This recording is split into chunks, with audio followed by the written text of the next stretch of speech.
Hello जी, राधे राधे। आज हम आ गए हैं आपको लेके नीम करौली बाबा के। पहले हम लोग गए नैनीताल, उसके बाद हम आए नीम करौली। बहुत अच्छा व्यू है, बहुत अच्छी जगह है, बट लोगों की मारामारी, पार्किंग व्यवस्था सब गड़बड़ है। अगर पार्किंग ना मिले तो रास्ते में गाड़ी खड़ी करो, रास्ते में से फिर पुलिस वाले गाड़ी उठा के लेके चले जाते हैं। हमने पकड़ा शॉर्टकट रास्ता, गाड़ी हमने लगाई एक होटल के सामने और हम पहुँचे शॉर्टकट से सीधा बाबा के मंदिर पे। अगर हम लंबे रास्ते से जाते तो शायद बहुत टाइम लग जाता, क्योंकि बहुत ज़्यादा भीड़ थी। रास्ते में गाड़ियाँ ऐसे ठसाठस जैसे कि हमारे दिल्ली और बाकी और सिटी पे नॉर्मल रोड पे भीड़ होती है, इस तरह से पहाड़ी एरिया में भीड़ थी। ऐसे में बाबा का ध्यान, हनुमान जी का ध्यान या साधना कैसे कोई कर सकता है। दुनिया ने पिकनिक स्पॉट बना दिया, कोई ध्यान की व्यवस्था वहाँ पर है ही नहीं। जो एक हॉल है वो हॉल भी बंद कर दिया गया है कि कोई चालीसा या पाठ कर सके। बस बाबा के दर्शन करो, हनुमान जी की चालीसा करो, नाम जाप करो और अपने हाथ जोड़ के धाम के दर्शन करके आप अपने घर आ सकते हो। लेकिन ध्यान के लिए इससे एक आगे और बाबा का आश्रम है, आप लोग वहाँ जा सकते हो। वहाँ पर अभी लोग कम जा रहे हैं, लेकिन जैसे जैसे वहाँ का भी पता चलेगा तो लोग वहाँ भी जाना स्टार्ट कर देंगे। बाकी हम शॉर्टकट से धीरे धीरे, बहुत धीरे धीरे उतरे, क्योंकि ढलान ज़्यादा थी और पहाड़ पत्थर डगमग वाला रास्ता था, तो बहुत संभल के चलना पड़ रहा था।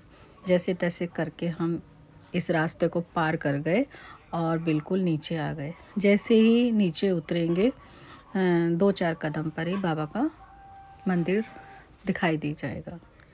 जैसे ही हम मंदिर में एंट्री करेंगे, वहाँ पर शूज़ स्टैंड बना हुआ है, आप जाके अपने शूज़ स्टैंड में रख सकते हो।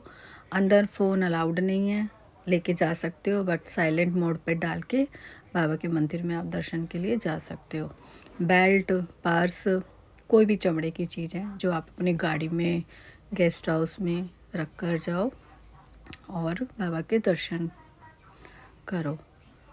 बाहर का जो रोड है ये सब अभी वहाँ पर काम चल रहा है, तो थोड़ी सी व्यवस्था सही नहीं है।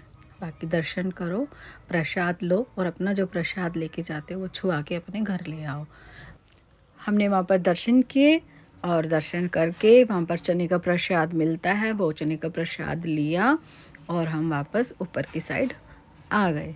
जैसे ही हम मंदिर से बाहर निकले, हमें एक मोंकी मिला, हमने मोंकी को बनाना दिया। बनाना देने के बाद हम मार्केट की साइड निकले और फिर हम आ गए गोलू देवता के मंदिर। गोलू देवता का मंदिर कैंची धाम से थोड़ा आगे पड़ता है, थोड़ा ऊंचाई पे पड़ता है। हम अपनी गाड़ी से थे बट हम सेफ आ गए। वन साइड रोड है, आप सब संभल के जाना। यहाँ पर बहुत सारी घंटियाँ लगी हुई हैं, मन्नत की पर्ची के साथ छोटी घंटी लगाई जाती है।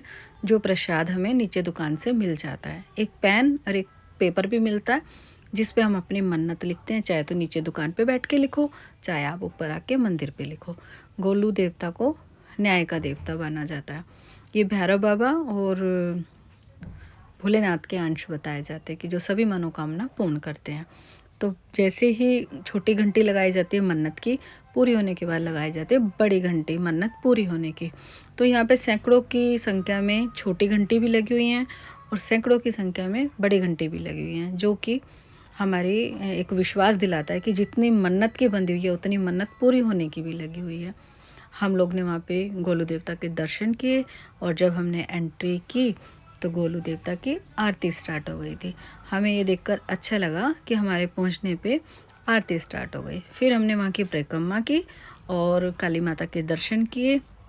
काली माता की आंखें इतनी प्यारी लग रही थी जैसे साक्षात दर्शन दे रही हो माता रानी।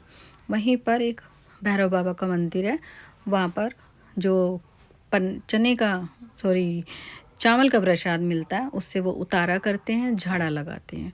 उसके बाद दर्शन करने के बाद आरती स्टार्ट हुई। हमने आरती में सहयोग किया, घंटियाँ बजाई। सब जितने भी भक्त थे सब ने अपने अपनी हाजिरी घंटी बजा के लगाई। बहुत ही अच्छा लगा। उस टाइम तो ऐसा लग रहा था कि पता नहीं कहाँ स्वर्ग का नज़ारा। अगर वहाँ पर कभी हवा आंधी चलती होगी तो बहुत सारी घंटियाँ जो लगी हैं बजती होंगी तो बहुत सुंदर आवाज़ सुनाई देती होंगी। देखकर मन खुश हो गया। बहुत सारे भक्त आए हुए थे सब ने घंटियाँ बजाई। भगवान सबकी मनोकामना पूर्ण करे, जो जो अपनी श्रद्धा भक्ति लेकर आए हैं सबकी मनोकामना पूर्ण करे। ये है गोलू देवता का बिल्कुल छोटा सा प्यारा सा दरबार बना हुआ है। पंडित जी अंदर बैठ के पूजा करते हैं और हमने भी आरती का आनंद लिया। और जो धूप दीप जो होता है वो एक हवन कुंड है, उसमें सब डाल देते हैं। बहुत ही सच में मज़ा आया, बहुत मज़ा आया, इतना मज़ा आया। आप भी जाके आना। और बहुत सारी घंटियाँ लगी हुई। मेरे को पता है हंसी क्यों आई है इस टाइम? मेरे को हंसी इसलिए आई है कि वहाँ पर ना मेरा पैर फिसल गया था, मैं गिरते गिरते बच गई थी। मुझे याद आ गया वो मोमेंट। फिर हम गाड़ी में बैठे और दौड़ दौड़ दौड़ दौड़ नीचे उतर आए।